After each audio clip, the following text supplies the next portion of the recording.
No wants. No needs.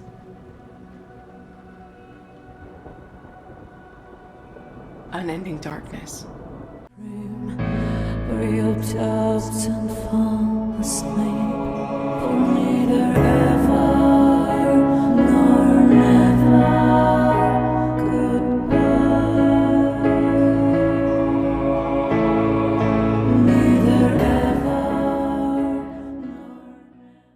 Dark ha llegado a su final y como yo lo esperaba logró cerrar la serie de una forma muy coherente y bien estructurada, lleno de giros argumentales como es de costumbre en la serie, pero esta vez con la particularidad que esos giros se van hilando para darle forma al epílogo de una manera satisfactoria y emocionante. Sin embargo, como bien lo da a entender la serie, el final es el comienzo y el comienzo es el final. Por ello dejaré mi análisis de la temporada para los siguientes videos y en este me centraré exclusivamente en comentar el final, darle una explicación y de paso comentar todos aquellos detalles interesantes que posiblemente la mayoría no vimos. Así que suscríbete para no perderte lo que se viene. Por cierto, si estás aquí y no has visto la temporada 3, guarda el video y vuelve más tarde porque sin duda habrá spoilers de toda la temporada. Creo que lo primero sería pedirles una disculpa a todos aquellos que vieron mi análisis de los trailers, ya que logré revelarles solo el 80% del argumento, y espero que en vez de quitarles emoción les haya servido para tener una pequeña base y guía de lo que estaba ocurriendo. Muchos detalles no fueron de la manera que esperaba, pero ahí es donde se encuentra lo bello de esta serie. Sus guionistas siempre recorren un camino que perfeccionan toda su obra, parece que tienen una capacidad infinita de enriquecerla y mejorarla en cada entrega. Es el apartado que sin duda más me asombra y me apasiona el show, sin dejar de lado por supuesto sus escenarios, calidad cinematográfica y actuaciones. Pero la calidad de su escritura es para mí el aspecto diferencial de la mayoría de los otros shows. Es realmente raro encontrar un proyecto bien estructurado que tengan claro lo que quieren contar y hasta dónde quieren llegar, porque lo común en estos tiempos sería que se alarguen temporada tras temporada hasta que no les quedara nada por contar o destruir y cierren todas sus tramas de una manera pobre. Pero por dicha este no fue el caso,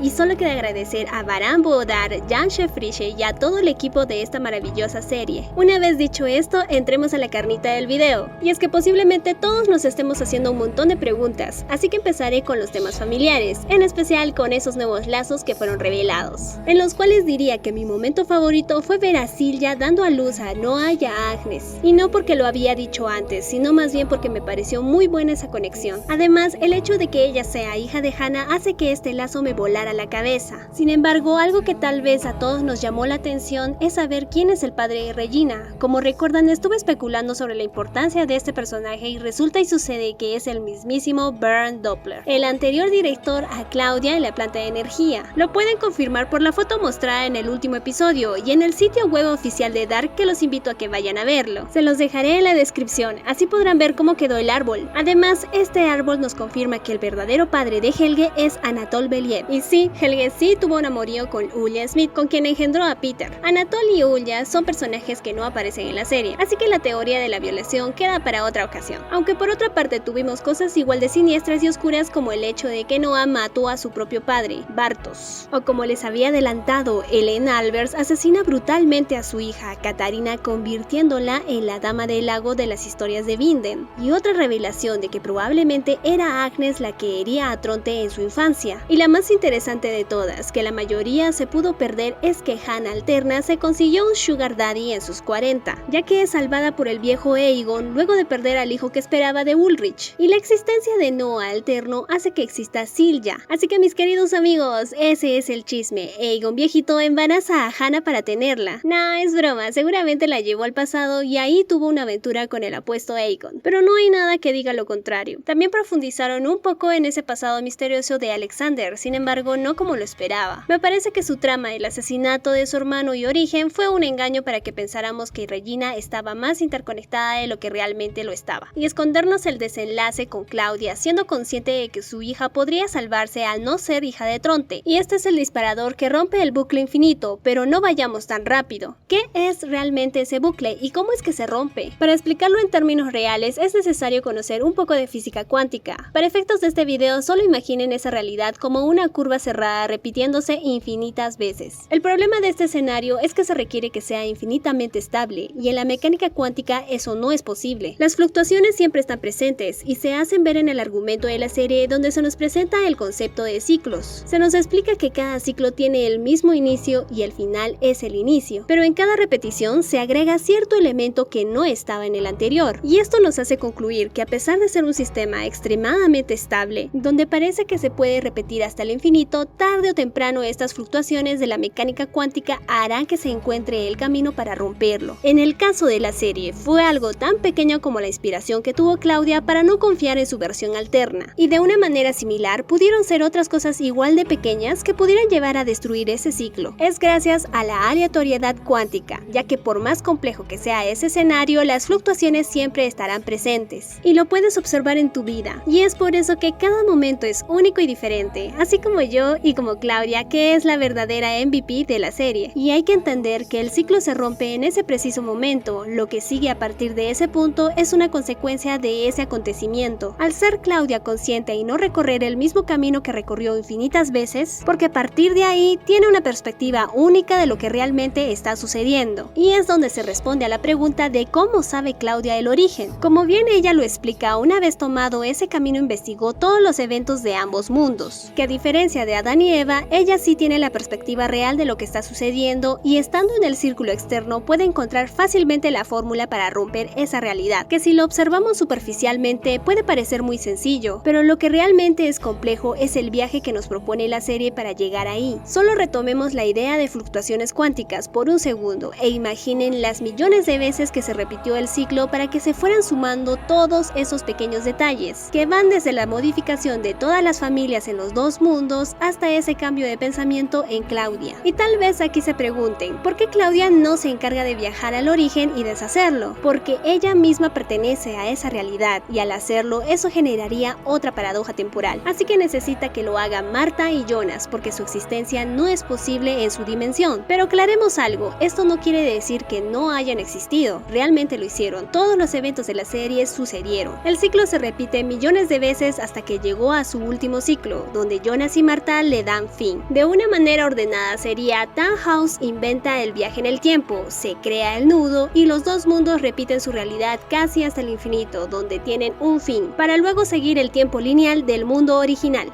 De forma que todo lo que originó esta historia es desde el accidente de la familia de Tannhaus y su intento de viajar al pasado para evitar esa fatalidad. Lo que me llama la atención de todo esto es que siempre que se observaba a este personaje se sentía como si no perteneciera a ese lugar. La sensación percibida dio a juego para crear teorías que su tienda se encontraba en una dimensión distinta, como si no tuviera una vida fuera de ahí, no tenía conexiones reales con ningún personaje que no fuera Charlotte, lo cual para mí enriquece a la serie, porque la respuesta a la trama siempre estuvo delante de nosotros y es un signo de congruencia y buena escritura. De hecho, me agradó bastante cómo ligaron el origen de Sigmundus, que nace luego de un evento tan simple como el intentar salvar a tu familia. Partiendo de ahí se desglosa una historia con un nivel de complejidad muy alto. Se dividen los mundos a partir de ese evento, donde progresivamente van insertando un montón de piezas que luego de esta temporada parecen encajar a la perfección. Que por cierto, si alguno notó algo fuera de lugar o que sea un error, me encantaría saberlo en los comentarios. Pero el hecho de recordar cuando inicié a ver la serie ya por el 2017 y todo parecía una historia sobre cómo salvar a Mikkel, pone en valor la evolución de esta premisa, donde años después se desglosa un argumento donde Marta y Jonas son protagonistas, como puntos centrales de un nudo interminable que parte con la casualidad en el eje central, y con la particularidad que es el eterno amor y conflicto entre ambos, la razón que mantiene ese nudo. Incluso el final, con esa escena de todos los personajes reunidos como una familia y todas sus implicaciones, en la que están solo aquellos que no pertenecen al bucle, donde se les ve felices y con sus compañeros ideales, un paraíso, lejos de toda esa influencia que provocaba los viajes en el tiempo, como la presencia de Ulrich, que le arruinaba la vida a Hannah y a Katarina, o la presencia del cáncer en Regina, que supongo que es una metáfora al cáncer que representaba esta influencia en su sociedad, y al no estar ahora, ella también es libre de dicho mal. Además pone en valor el sacrificio de su madre y su mantra, si haces esto, Regina vivirá, el cual considero un final muy feliz, y no me imagino otro más feliz. Hay un par de detalles más que me gustaría comentarles, como el hecho de que Magnus y Franziska no tuvieron hijos, lo cual es extraño para su actividad juvenil. También Alexander no sale en ese encuentro final, así que suponemos que nunca conoció a Regina, ya que Ulrich no se había encargado de hacerle la vida imposible, entonces su presencia no sería indispensable en su vida. Por otro lado, el nombre del padre de Helge no parece de origen alemán. Vuelve la teoría de la violación, pero esta vez por un soldado que decían hace un año, pero no lo creo. Por la obsesión con el pecado y la pureza de su madre parece más bien producto de una aventura. También la planta nuclear no existe en el mundo original, debido a que no hubo presión del trío para su aprobación. La tragedia de Ulrich es histórica, de seguro el pobre sigue esperando a Katarina, y Katarina siendo asesinada por su madre el mismo día que su hijo Mikkel vuelve a casa. La voz inicial que se escucha en el primer episodio de la primera temporada es la de Tannhaus, hablando sobre la linealidad del tiempo, así que sin duda es el personaje más importante. Sin embargo, al final la esencia de la historia parece ser el amor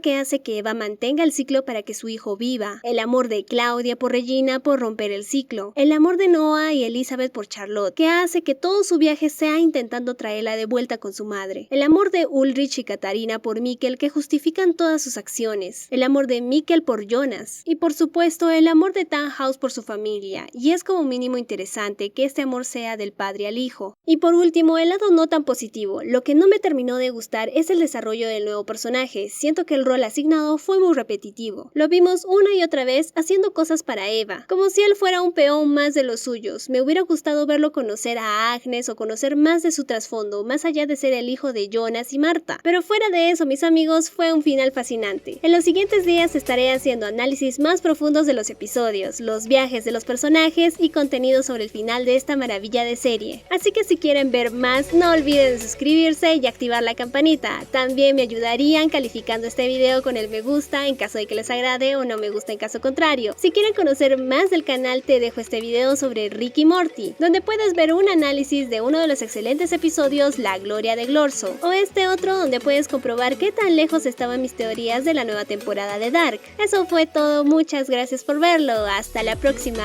chao.